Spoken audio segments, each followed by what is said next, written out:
झारखंड में हमारे एक टाइगर है, वो आए थे छात्रों का हित का बात करके, झारखंडियों का बात करके, लेकिन आज वो कहाँ है? क्या हो गया ऐसा कि ये लोग जेपीएससी के मामला पे आवाज तक नहीं उठा रहे? सारे अभ्यर्थियों का बस एक ही कहना था कि हम जयराम महतो जी के पास भी जा रहे हैं, वो चिट्ठी लिख रहे हैं, हम देवेंद्र महतो जी के पास भी जा रहे हैं। कहीं ऐसा तो नहीं है कि जो पैसा उगाही हुआ उसमें इनका भी कुछ हिस्सा बन गया? ये लोग तो कितना सेटिंग गेटिंग और इसमें लगे रहते हैं, सुबह गेट, शाम में भेंट, अटैचिंग, ये सब तो पूरा झारखंड को पता है। कोई एयर ड्रॉप नहीं हुआ, हेलीकॉप्टर से आके वहाँ पे उतर के वो अचानक से विधायक नहीं बने। वो भी डुमरी में फुटबॉल के मैच में अनाउंसमेंट करते थे और हमारा गोल, उसके तरफ से 500 रुपया, यही काम था उनका। आप उनके समर्थक हैं, अन्न भक्त मत बनिए। विधायक जी जो किए हैं, 16,000 रुपये दे के बच्ची का फ्यूचर बचाए, उसको पढ़ने में मदद की है, इस चीज़ के लिए विधायक जी का सराहनीय काम है, तो उनको प्रेज किया जाना चाहिए। लेकिन उसके साथ साथ आप क्या करें?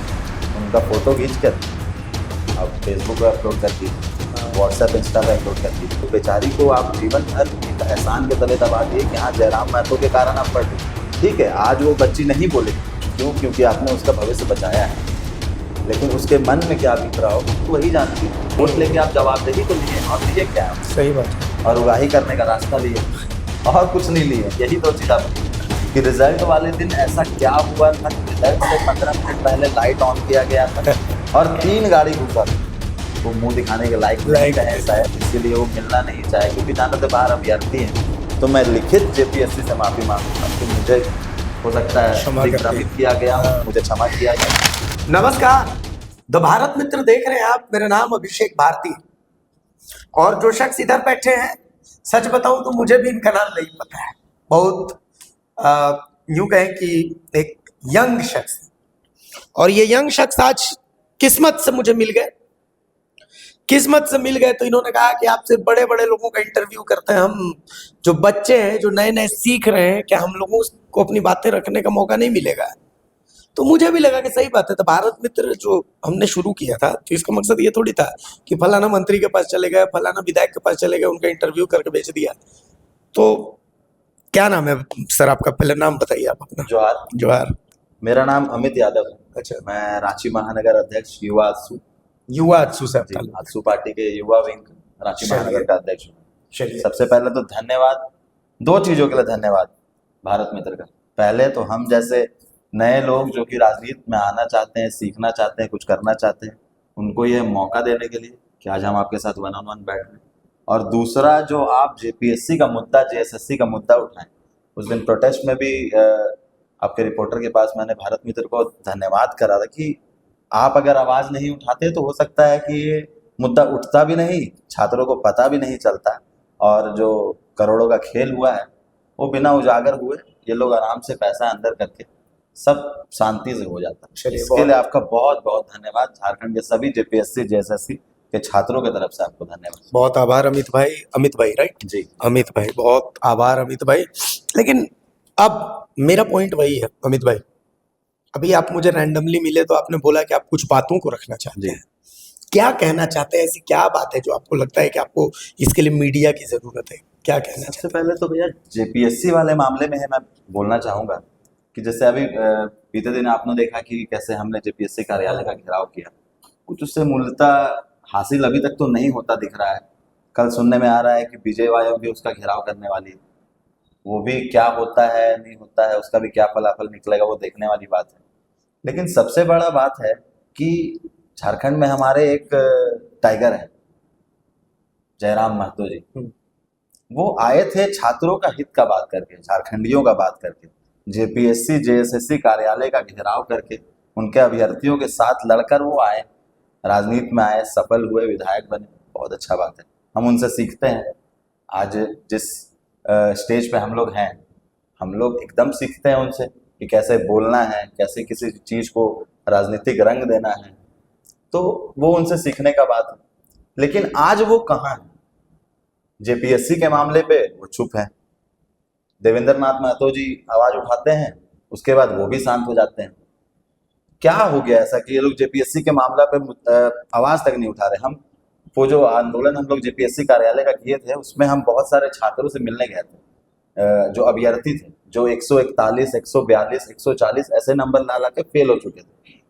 तो सारे अभ्यर्थियों का बस एक ही कहना था कि हम जयराम महतो जी के पास भी जा रहे हैं, हम उनको चिट्ठी लिख रहे हैं, हम देवेंद्र महतो जी के पास भी जा रहे हैं, क्योंकि हमारा आवाज सबसे मुखरता से अगर कोई उठाता है तो यही दो शख्स है जो हमारा आवाज उठाता है।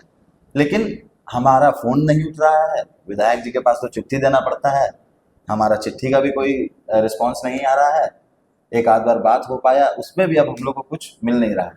तो क्या हो गया ऐसा कि ये लोग जेपीएससी के मामले में कुछ बोल नहीं रहे? कहीं ऐसा तो नहीं है कि जो पैसा उगाही हुआ उसमें इनका भी कुछ हिस्सा बन गया?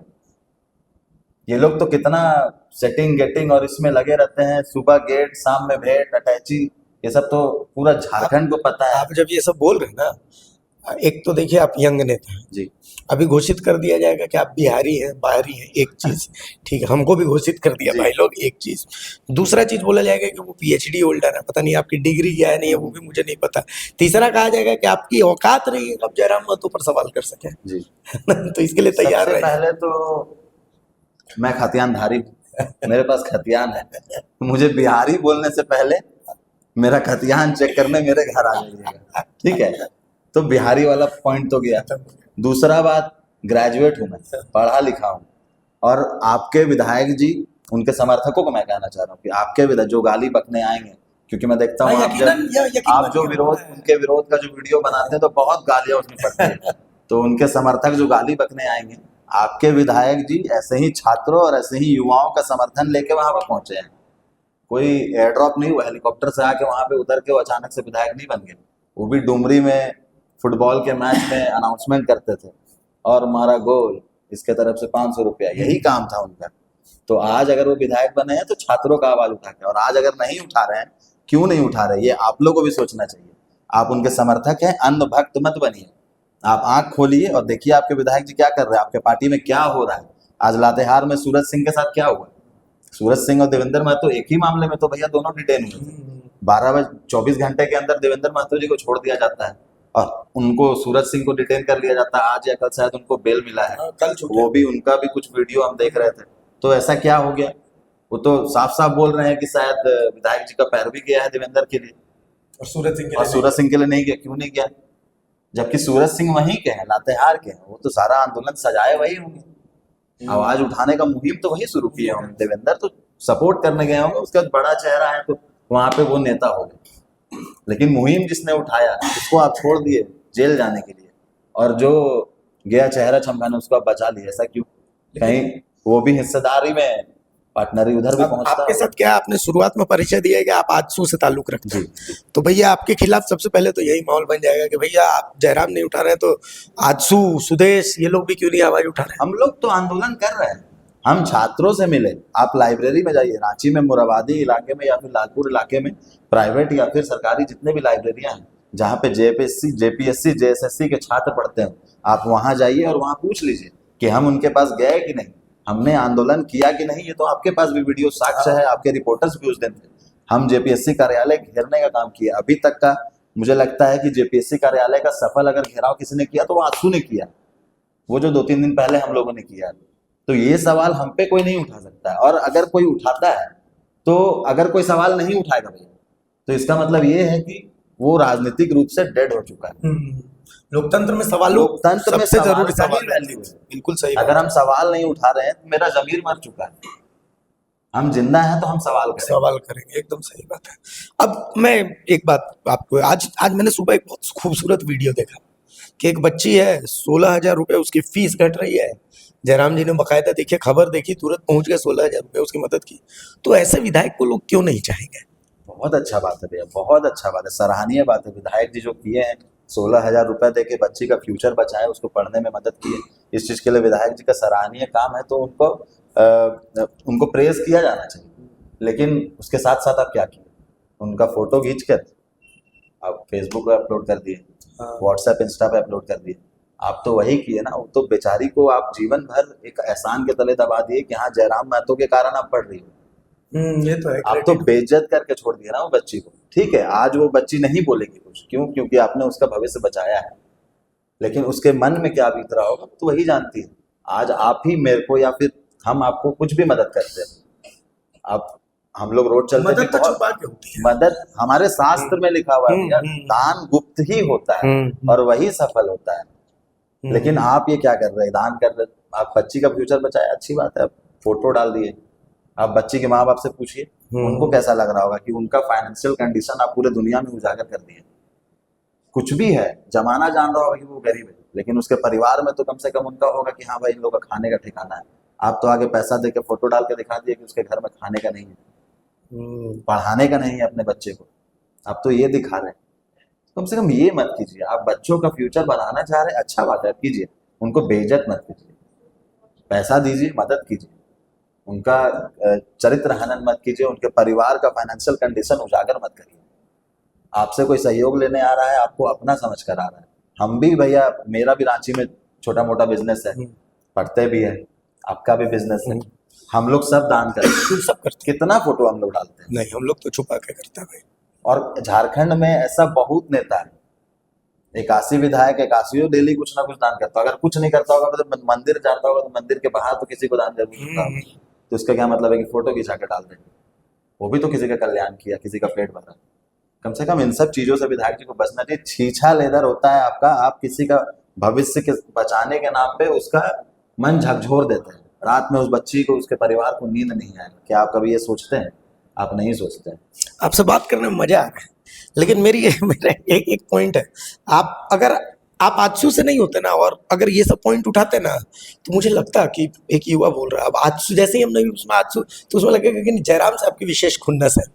लेकिन मेरा पॉइंट है, एक पॉइंट ये भी है, जो एग्रेशन उनमें देखने को मिलता है वो एग्रेशन बाकी नेताओं में देखने को नहीं मिलता। जिन मुद्दों पर कोई नहीं बोलता, मैंने देखा कि जिन मुद्दों पर कोई नहीं बोलता, उन मुद्दों पर वो मतलब बोलते हैं। एग्रेशन दिखना चाहिए, पॉजिटिव एग्रेशन बहुत जरूरी है, लेकिन एग्रेशन कहाँ दिख रहा है?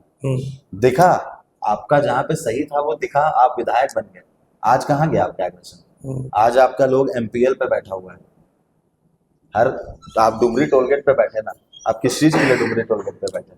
आप बोले कि बालू चोरी बंद करवा देंगे, हो गया क्या? डुमरी टोलगेट से जो बालू चोरी, कोयला चोरी जो पार होता है वो बंद हो गया होगा?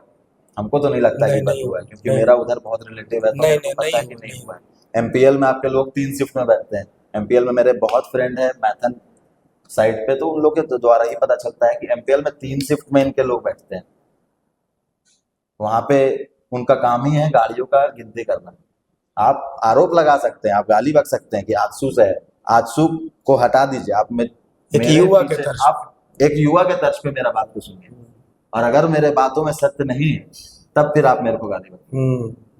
आजसू का सवाल तो सबसे सवाल, मतलब सवाल मोदी से भी होना चाहिए, सवाल हेमंत से भी होना चाहिए, तो सवाल जयराम से क्यों नहीं? सबसे होना चाहिए। अगर आप राजनीति में आए हैं, आप पब्लिक फिगर बन रहे हैं, तो आपको पब्लिक का जवाब तो देना पड़ेगा। आप केवल पब्लिक का वोट लीजिएगा, उसका जवाब नहीं दीजिएगा।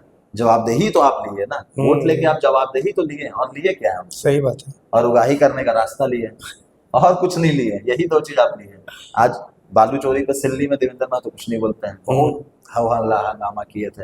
एक बार सिल्ली में बोलना चाहिए ना, क्यों नहीं बोलते? उठाइए आवाज, पकड़िए बालू, मिलने लगा गाड़ी में परमिशन, छोड़ दिए सब। मजा आया अमिताभ से बात डुमरी में एक दिन बैठे विधायक, दूसरे दिन से गायब। एक दिन पूरा गाड़ी का रील्स बना, काफिला निकला एकदम, गाना लगा भोजपुरी, और आप विरोध कर रहे हैं। काला घोड़ा पर सब चढ़ रहा है। काला घोड़ा तो भैया अब तो उड़ेगा कुछ दिन में काला घोड़ा। जिस हिसाब से इनके लोगों के पास काला घोड़ा आ रहा है, कुछ दिन में तो उड़ेगा काला घोड़ा। आपस में मार्केट मचा हुआ है, वही मचा हुआ है। अभी देखिए इनका जो संगठन विस्तार हो रहा है, सुन रहे 3,500 में जिला का पदाधिकारी बना। हम महानगर के पदाधिकारी आजसू पार्टी के हैं। आप लाख गाली बक लीजिए, उनके समर्थकों को मैं कहना चाहता हूँ, आप लाख गाली बक लीजिए आजसू को, आप लाख गाली बक लीजिए मुझको, लेकिन आप आजसू पार्टी में एक भी पद, पंचायत लेवल का, बूथ लेवल का, आप खरीद कर दिखा दीजिए। जाइए आप, अगर आप में आया औकात तो आप जाइए, खरीद कर दिखा दीजिए, मैं मान जाऊँ। उसी दिन मैं इस्तीफा दे दूंगा, राजनीति करना छोड़ दूंगा। मैं अभी युवा हूँ, मैं सीख रहा हूँ, राजनीति करना चाहता हूँ, कुछ करने की लालसा है, इसीलिए मैंने सड़क पर आपको देखकर पकड़ कर मुझे बात करना है। और ये जो आप बोले ना कि ऐसा क्या बात है जो मीडिया के द्वारा, यही सब बात। अरे छात्रों का मुद्दा आप लोग और आप उठाए थे इस मुद्दा को, आपके थ्रू ही ये जाना चाहिए। इसीलिए बहुत दिनों से मैं खोज रहा था, कोई कांटेक्ट भी नहीं मिल पा रहा था, जबकि मैं रांची ही रहता हूँ। चलिए, अमित है ये, अमित से हम आगे भी जुड़ते रहे क्योंकि बहुत मजा आया। अमित यादव से बात करके बहुत मजा आया। हम तो आपके उज्जवल भविष्य की कामना करते हैं। हम चाहते हैं कि आपके जैसे जो युवा नेता हैं वो आगे आए। देखिए, अमित के चेहरे को पहचान लीजिए। हो सकता है आपको कल ये रांची के विधायक के रूप में दिखे, हो सकता है कि कहीं रांची के सांसद के रूप में दिखे, या कहीं के भी विधायक सांसद दिखे। हम तो ऐसे नेताओं को चाहते हैं जो सवाल सहना भी जानते हैं और सवाल करना भी जानते हैं। और इंटरेस्टिंग चीज ये है कि जयराम महतो को देख देख के सीखते हैं। इन्होंने बहुत बड़ी बात कही है, और सिर्फ जयराम को नहीं, ये नरेंद्र मोदी को देख के भी सीखते हैं, ये राजनाथ सिंह को भी देख के सीखते हैं, हेमंत सोरेन को भी देख के सीखते हैं। तो ऐसे युवा जो कल्चरली इतने रिच हैं कि भाई हम सबको देख करके सीख रहे हैं, ऐसे युवाओं का बहुत स्वागत है राजनीति में। चलिए अमित, बहुत शुक्रिया आपका कि आपने भी समय दिया हमें, और बहुत लंबी अच्छी बातचीत हुई। हम आगे भी आपसे जुड़ेंगे क्योंकि राजनीतिक मुद्दों पर या ऐसे समसामयिक मुद्दों पर झारखंड की राजनीति में बहुत कम ऐसे युवा जो ऐसे मुंहफट होकर के और खुलेआम बातें करते हैं हर मुद्दे पर जिनसे बात हो सकती है। एक और सवाल मैं आपके आज चैनल के बिल्कुल बिल्कुल बोलिए। उस दिन प्रोटेस्ट के दिन भी ये सवाल मैंने बार बार उठाया था, आज फिर से मैं आपके चैनल के द्वारा उठा रहा हूँ कि रिजल्ट वाले दिन ऐसा क्या हुआ था जो रिजल्ट से 15 मिनट पहले लाइट ऑन किया गया था और 3 गाड़ी घुसा था। इसका साक्ष्य है 3 गाड़ी, कौन था वो 3 गाड़ी में, किसका था वो 3 गाड़ी। 15 मिनट के लिए लाइट, 15-17 मिनट जो भी लाइट ऑन हुआ, 3 गाड़ी आया, गाड़ी निकला, लाइट ऑफ। ऐसा क्या हुआ उस 17 मिनट में। जेपीएससी के जो अध्यक्ष है, जो उसके मेंबर्स है, सचिव है, उस दिन सचिव जी हम लोग से मिले नहीं। हम लोग को बोले कि बाहर मजिस्ट्रेट डिप्यूट कर दिया गया है, उनको अपना ज्ञापन दे दीजिए। वो मुंह दिखाने के लायक नहीं रहे शायद, इसीलिए वो मिलना नहीं चाहे, क्योंकि जानते थे बाहर अभ्यर्थी हैं, क्योंकि आजसू समर्थन में गया था। आंदोलन तो छात्रों का था जी, वो हम पहले दिन से बोल रहे हैं। तो इस बात को मैं इस वीडियो में उठाना चाहूंगा कि जेपीएससी एक बार इस चीज का क्लैरिफिकेशन दे कि आखिर क्या हुआ है वैसा 15 मिनट में। वीडियो फुटेज जारी करके आप प्लीज इस चीज का क्लैरिफिकेशन दीजिए, और अगर ऐसा कुछ नहीं है तो मैं फिर एक दिन भैया आपसे टाइम लूंगा, यहाँ बैठूंगा, और अगर वीडियो फुटेज जारी करके क्लैरिफिकेशन दे देता है जेपीएससी तो मैं लिखित जेपीएससी से माफी मांगूंगा कि मुझे हो सकता है दिग्भ्रमित किया गया, मुझे क्षमा किया जाए, मुझे पता नहीं था। लेकिन आप प्लीज इस चीज का जवाब, क्लैरिफिकेशन दीजिए, जवाब दीजिए। जितने भी हम लोग उस दिन भी आपको ज्ञापन दिए हैं, 1 हफ्ता का टाइम दिया गया था, अभी तक कुछ नहीं बोला गया उधर से। ये सब सारे चीजों पे जेपीएससी से मैं जवाब चाहता हूँ कि आप प्लीज जवाब दीजिए। चलिए, बहुत शुक्रिया। ये अमित है। अमित के आपके मन में भी अमित के लिए अगर कुछ होगा, गाली मत दीजिएगा, कंस्ट्रक्टिव बात कीजिएगा, तो कमेंट्स में हमें बताइएगा। हम अमित से फिर से जुड़ेंगे। अमित ने हमारा ऑफिस भी देख लिया है, मेरा नंबर भी अब अमित के पास चला गया, तो हम आगे भी इनसे जुड़ते रहेंगे। लेकिन ऐसे युवाओं का हौसला बना रहना चाहिए जिनको सवाल करना आता है। बहुत शुक्रिया, नमस्कार, जोहार।